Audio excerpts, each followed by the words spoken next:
Vamos a aprovechar el tiempo de la meditación de esta mañana para darle seguimiento al sermón del domingo pasado. Si usted recuerda, el domingo pasado estuvimos hablando de la reforma protestante del siglo XVI. Lo hicimos así porque ya son 504 años de vida de Iglesia Reformada. Y es bueno tener presente qué fueron las doctrinas, los principios fundamentales que dieron como resultado todas las iglesias evangélicas a partir de Martín Lutero y de Juan Calvino. En particular, la iglesia presbiteriana viene de un reformador llamado John Knox, Juan Knox, en Escocia, y somos parte de la tradición de Calvino, particularmente de la Iglesia Reformada. El domingo pasado, pues, compartíamos lo que usted ya ha escuchado tantas veces y que en la historia de la Iglesia se llama o se le identifica como las 5 solas. ¿Por qué se le llama de esta manera? Porque en 5 frases breves se nos explican las bases fundamentales de la Iglesia protestante, en particular de la nuestra. Una sola escritura, en ello creemos. Creemos también en una sola fe. Creemos por igual en una sola gracia de Dios. Creemos en un solo Jesucristo, no otros redentores, y creemos que el fin principal del hombre es el de glorificar a Dios. Soli Deo Gloria. Solo a Dios la gloria. Los reformadores tuvieron en mente pasajes como el que acabamos de leer en Primera de Pedro para hablar de quién es la iglesia, particularmente en la fe reformada. ¿Quiénes somos nosotros? ¿Para qué fuimos creados? Y Pedro usa esta metáfora extendida, esta forma de hablar en sentido figurado, hablando de que Cristo es la piedra principal sobre la que todo lo demás está edificado. Se le llama piedra viva, traduciéndolo más a nuestro lenguaje común. Cristo es un imán enorme, cargado de energía. Y aquellas personas que se acercan a ese imán, somos transformadas también en piedras vivas. En este lenguaje, el apóstol Pedro está hablando de ti, de mí, de nosotros. Hablaba a los reformadores hace 5 siglos y nos sigue hablando a nosotros este día. ¿Para qué es que Dios te energiza al poner tu fe en Jesucristo por medio del Espíritu Santo? Aquí lo dice con claridad, para que seamos edificados como una casa espiritual.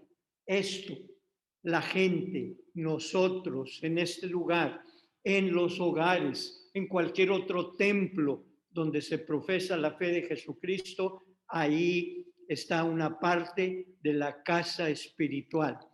¿Con qué propósito nos creó Dios y nos puso como piedras vivas al conocer a Jesús y energizarnos con el Espíritu Santo?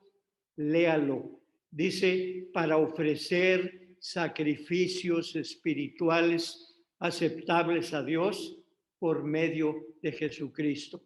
Ese es el objeto, el motivo de que nos congregamos, ofrecer sacrificios espirituales, una vez que hemos sido energizados como piedra viva, que tu oración trascienda, que sea de bendición para los demás, que tu alabanza sea un sacrificio vivo del corazón.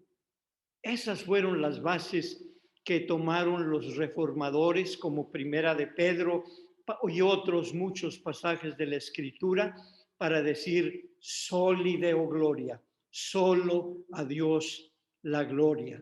Piensa en ti, hermano, conforme lo expresa el lenguaje bíblico en Primera de Pedro. Tú y yo somos linaje escogido. Sí, tú y yo somos real sacerdocio, nación santa, pueblo adquirido, dice la versión Reina Valera, pueblo que pertenece a Dios. ¿Con qué propósito? Para que proclamemos las obras maravillosas de aquel que nos llamó de las tinieblas a su luz admirable. Eso es lo que celebramos en la Reforma Protestante. Un Dios que apartó, que se manifestó por medio de estos reformadores para dejarnos estas bases, que tú sepas, como dice el apóstol Pablo, yo sé en quién he creído y sé que es poderoso para guardar mi depósito para aquel día. Estas fueron las bases bíblicas. Esto es lo que hoy celebramos recordando la Reforma. Pero de estas bases bíblicas, además de las 5 solas que ya mencionamos, surgieron otras cosas que quisiera compartir brevemente con ustedes en esta mañana para que tengamos la convicción en qué creemos, por qué adoramos la manera como lo hacemos, qué es el propósito de Dios para ti y para mí. Que no sea una tradición más y es domingo y hay que ir a la iglesia. Que cuando vengamos tengamos la plena convicción de saber lo que cada uno de nosotros está haciendo. En base a esta escritura, los reformadores hicieron una declaración en su tiempo que ha sido base para la iglesia hasta este día. Sí, la doctrina del sacerdocio universal de los creyentes. No sé si usted habrá leído acerca de ello, pero hay una doctrina fundamental en la iglesia nuestra, en todas las iglesias cristianas, el sacerdocio universal de los creyentes. Antes de Martín Lutero, de Juan Calvino y de los reformadores, no existía el sacerdocio universal. El sacerdocio era integrado por la casta de sacerdotes en la iglesia de aquel tiempo. Ellos eran la iglesia teológicamente hablando. ¿Y cómo es que ellos adoraban? Por medio de coros eclesiásticos. Una persona como usted, como yo, en el siglo XVI o antes del XVI, iba y se escuchaba decir entre ellos, como inclusive hasta este día se escucha, voy a oír misa.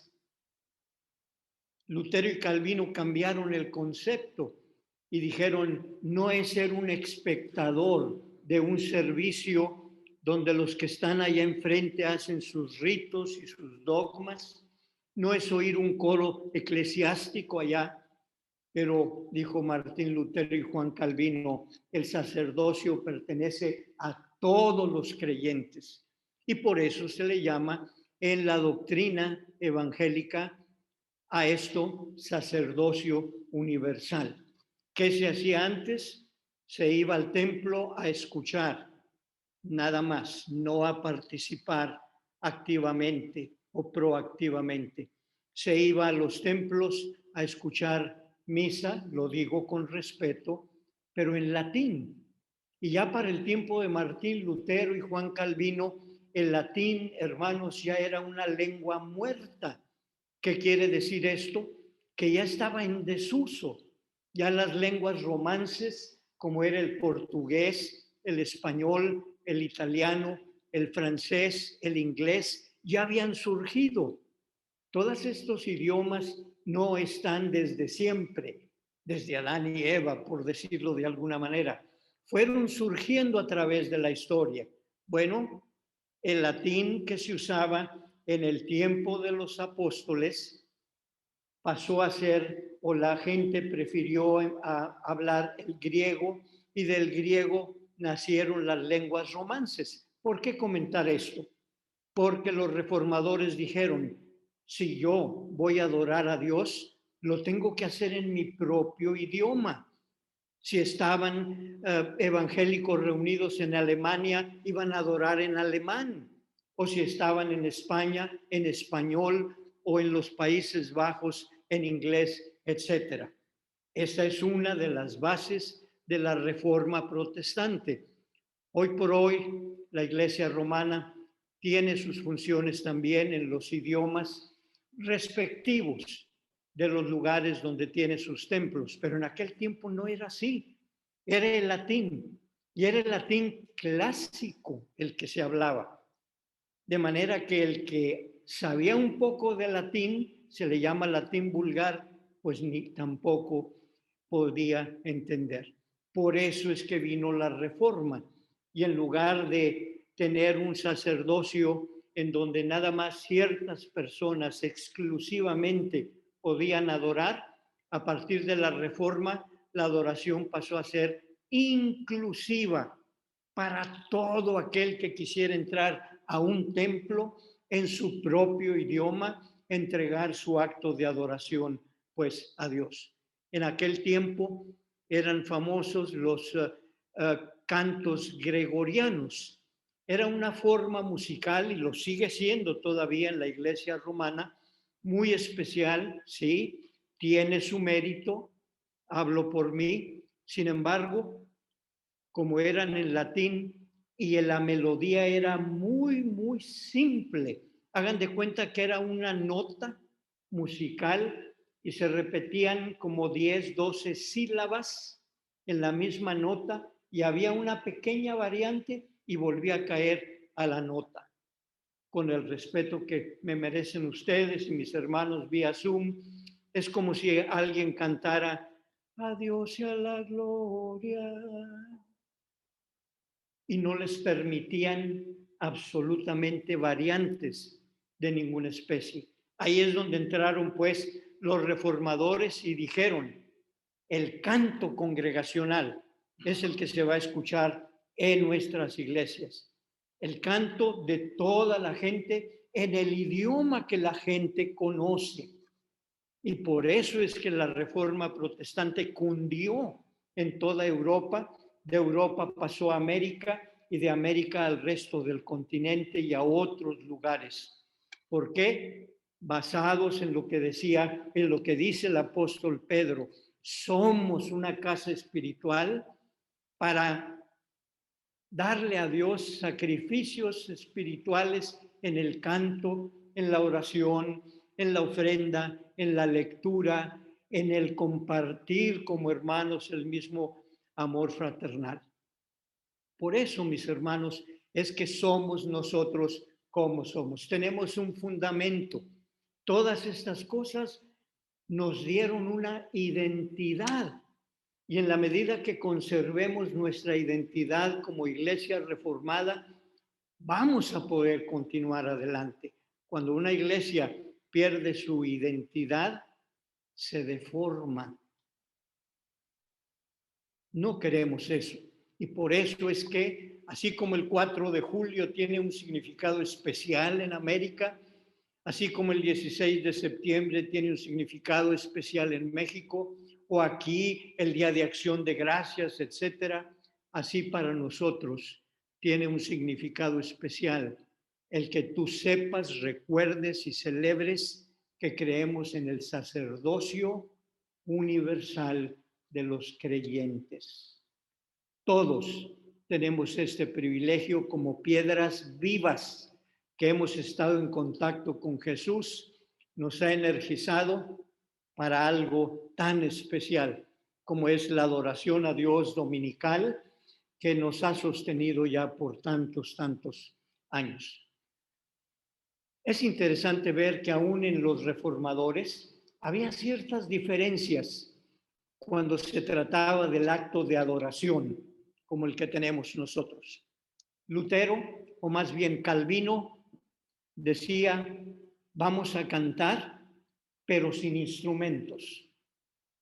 En el tiempo de Calvino y en las iglesias calvinistas no había instrumentos musicales. ¿Qué dijo Lutero? Yo prefiero que sí haya instrumentos y que las melodías se salgan del pueblo, que se identifique la gente con esas melodías que entonan y de esta manera podemos escribir una letra con la cual podemos adorar a Dios. Tú dirás, ¿pero cómo? Recuerda que Castillo Fuerte es nuestro Dios. Es una melodía popular en Alemania y que la letra tiene que ver con el reformador y lo que en ese momento él le quiso entregar a Dios. Calvino, sin embargo, decía, no, no instrumentos, y si vamos a cantar palabras, ahí está el libro de los Salmos. Por eso es que en la historia de la liturgia de la iglesia hay un libro que se llama el Salterio Ginebrino. Haga de cuenta usted uno de los himnarios que nosotros tenemos hoy. Cantaban 150 cantos nada más, equivalentes a los salmos. Pero con los años, pues cayeron en desuso. La gente decía, no, pues ya me lo sé de memoria, de al revés y al derecho. Sin embargo, siguieron cantando esos salmos hasta principios del siglo XIX, es que se entonaron ya himnos y alabanzas en las iglesias de origen, pues, calvinista. ¿Por qué comentar esto? Para que nos entendamos. Esto que nosotros hacemos tiene un origen, tiene una base. Y como iglesia presbiteriana en lo particular, creemos en el sacerdocio universal como un privilegio de todos los creyentes para adorar a Dios guiados por el Espíritu Santo en el idioma que hablamos, con la música que conocemos y en las maneras, pues, como lo expresamos en forma congregacional. Antes era una fórmula. A partir de la Reforma vino otro concepto. Otra cosa importante que creo que debemos recordar y tener presente como convicción, hermanos de Iglesia Reformada. Los reformadores dijeron, creemos en la libre interpretación de las Escrituras. Cada creyente tiene la libertad, guiado por el Espíritu Santo, para entender lo que Dios le quiere decir a usted, lo que Dios me quiere decir a mí. Antes de los reformadores no había libre interpretación de las Escrituras. Los únicos que podían interpretar eran los padres de la iglesia. Es más, la Biblia tenía el mismo valor que los dichos de los padres de la iglesia. Esto es historia, no es hacer declaraciones infamatorias contra nadie. Es historia. La tradición eclesiástica y la Biblia estaban al mismo nivel. Dijeron Martín Lutero y Juan Calvino, hay una sola palabra, por eso dijeron sola scripta. La tradición tiene su valor, las confesiones tienen su valor, siempre y cuando estén supeditadas a la palabra de Dios.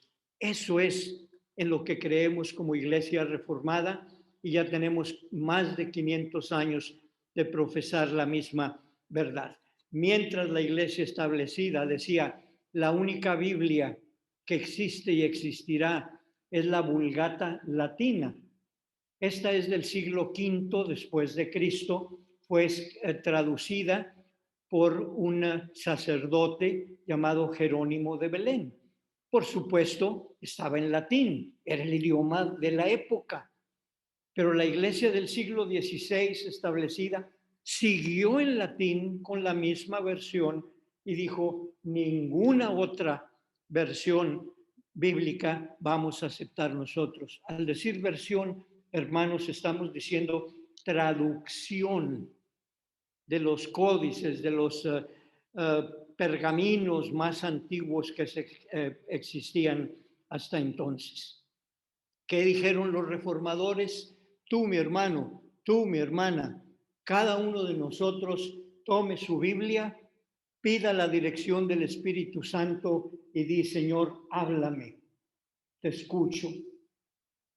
y Dios le va a hablar. Y ahí estamos ejerciendo la libertad de interpretar aquel pasaje para nosotros. Antes no existía esta libertad, hoy sí. Por supuesto, se corren riesgos, porque de repente surgen interpretaciones particulares que están muy lejos de lo que realmente dice la Escritura. Por eso habemos pastores, por eso habemos maestros, por eso habemos instructores en la palabra, por eso hay clase de catecúmenos y escuela dominical para que se nos instruya y podamos ser nosotros libres pensadores e intérpretes fieles de lo que la Biblia nos dice. Sí, a partir de la Reforma surgieron otras versiones, la versión de Martín Lutero, la versión de Ferrara en español, la de Lutero en alemán, la versión Reina Valera. Hermanos, esta es una de las muchas versiones que aparecieron o que se hicieron a partir de aquel entonces. ¿Por qué nosotros seguimos mayormente la Reina Valera o la hemos seguido por tantos años? Porque desde ese tiempo se escogió como iglesia que esa fuera la que nosotros siguiéramos. Pero hoy por hoy hay muchas otras versiones, se han descubierto muchos otros documentos que enriquecen la interpretación que tú y yo hacemos de la Biblia. Hoy he querido usar la nueva versión internacional en el pasaje que leímos de Pedro. ¿Por qué? Porque clarifica algunos conceptos que en el tiempo de Reina Valera los podían entender con facilidad y hoy ya no tan fácilmente se pueden entender. La Reforma Protestante nos legó la libertad de interpretar cada uno. Si es el Salmo 23, deja que el Espíritu te diga en ese salmo lo que tú necesitas en ese momento. Que si son las bienaventuranzas, de igual manera. No existía tal libertad, repito, lo que existía era la tradición eclesiástica. Y como la Biblia estaba en latín, nadie la leía. Le ponían más atención a los dichos de los padres de la iglesia que a la propia escritura. Algo más que hay que comentar porque es importante que tú y yo lo recordemos. En la versión de la Vulgata latina, la versión romana, hay 73 libros. Las versiones evangélicas protestantes, las que se usan en todas las demás denominaciones, contienen solamente 66.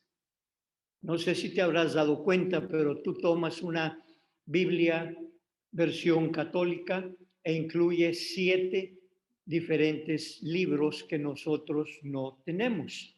Y tú te preguntarás, ¿y por qué Lutero y Calvino se las quitaron? Si ahí habían estado por siglos.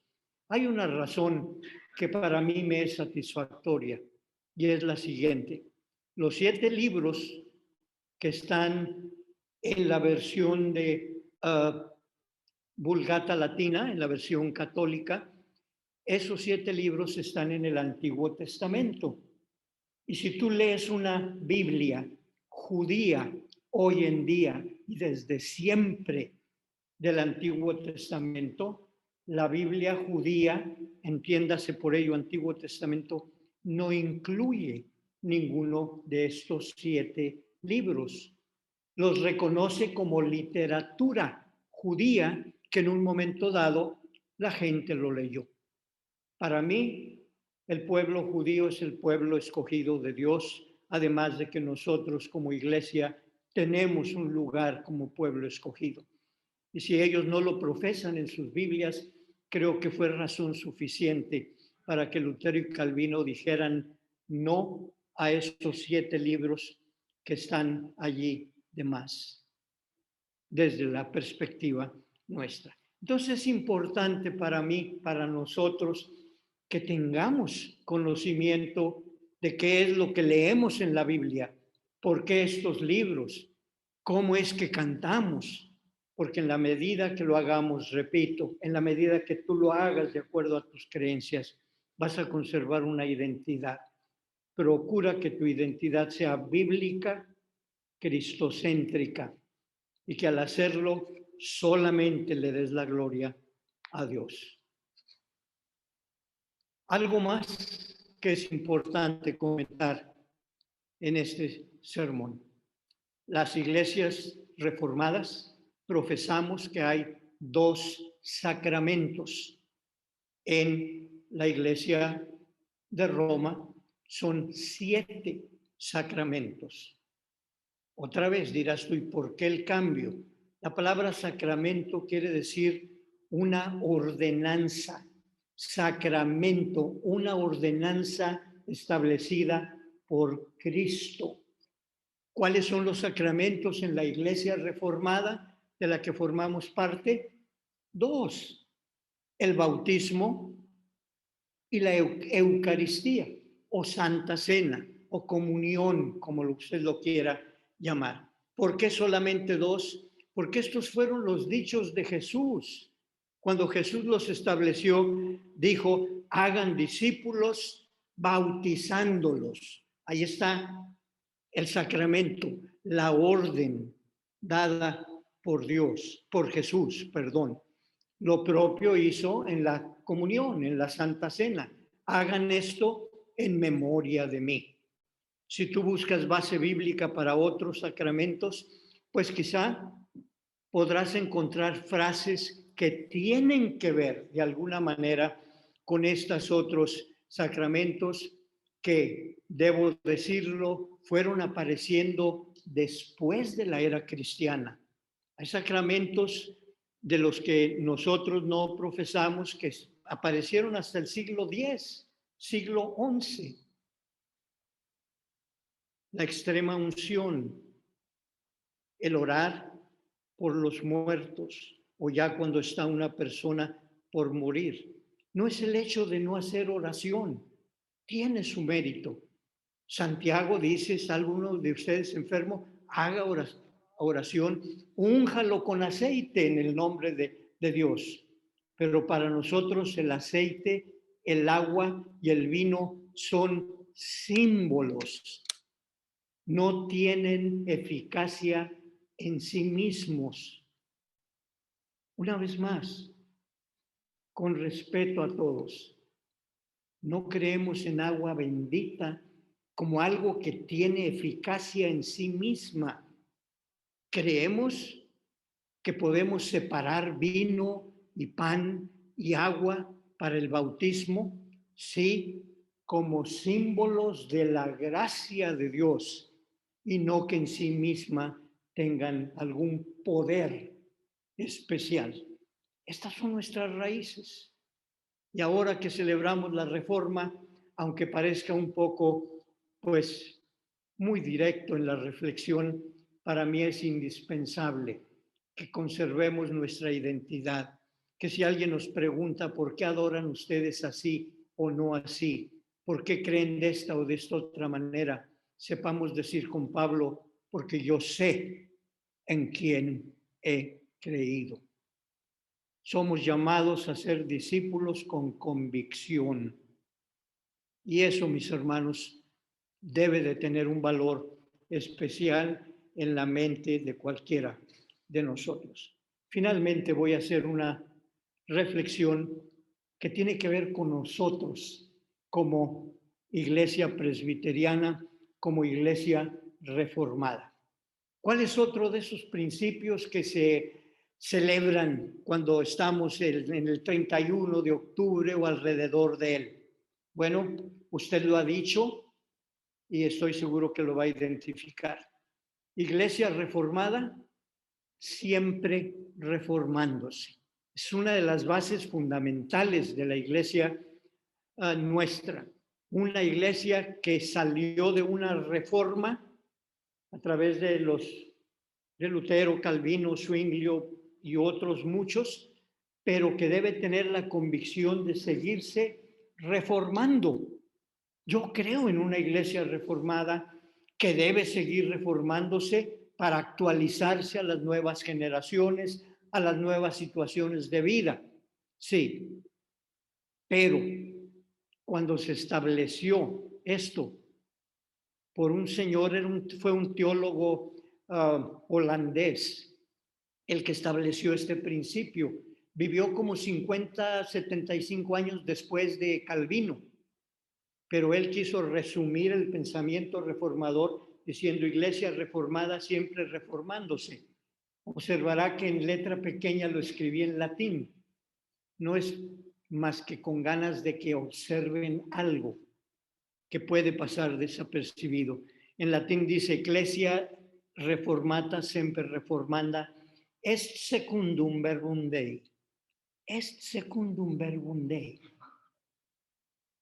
Entonces la frase, acuñada por un reformador protestante, completa, ha caído en desuso. Y el problema es que cuando decimos iglesia reformada siempre reformándose, si esto es una reforma, está bien automático. No. Si tú quieres verdaderamente ser un cristiano reformado en nuestra denominación, debes decir iglesia reformada siempre reformándose de acuerdo a la palabra de Dios. Una diferencia enorme. Eso era lo que quería decir en latín, que hoy muy rara vez lo escuchamos. Sí, creo en una iglesia reformada que debe continuar cambiando y reformándose de acuerdo a la palabra de Dios. Quítale esa frase y entonces el valor va a estar en reformarte. Y repito, no toda reforma es buena.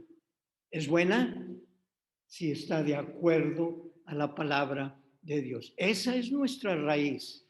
Y hoy por hoy, y hablo en un afán de amor a mi denominación como presbiteriano, hoy por hoy en nuestras iglesias nos hemos olvidado un poco de la segunda parte de la frase y nos reformamos, y hablo por mí, en ocasiones en vez de ser reforma, es una deformación de la propia Escritura. ¿Qué celebramos? Que somos una iglesia reformada, que tenemos principios que deben seguir guiando nuestro camino, pero que debemos hacerlos con convicción y debemos dar noticia a las personas que nos pregunten. Hoy por hoy, mis hermanos, con todo respeto, hablando de costumbres y tradiciones religiosas, se vale de todo. Vemos hermanos de nuestras iglesias hablando y diciendo cosas que no tienen nada que ver, absolutamente nada que ver con lo que son los principios fundamentales de nuestra iglesia. Mis hermanos, creemos en una sola escritura, creemos en una sola fe, no por obras para que nadie se gloríe. Creemos en un solo acto de gracia, Dios por amor entregando a su Hijo. Creemos en un solo Redentor, se llama Jesucristo, y no redentores de acuerdo a las culturas que puedan existir. Creemos que solamente a Dios debemos dar la gloria. ¿Y cómo lo vamos a hacer? Ejerciendo el sacerdocio universal en nuestro idioma, con nuestra música, con la música evangélica en lo general, sí, pero tomando en cuenta lo que cada uno puede aportar. Creemos que Dios, por medio de su Espíritu, te ha capacitado a ti, a nosotros, para entender las Escrituras. ¿Qué es lo que Dios te quiere decir a ti, mi hermano? Haz una oración breve. Señor, voy a leer tal pasaje. Ilumíname con la luz de tu Espíritu para apropiarme de su mensaje. Y si tienes alguna duda, habemos, con humildad lo digo, personas que quizá podemos aportar algo para tu mejor entendimiento en términos de la Escritura. ¿Que debemos reformarnos?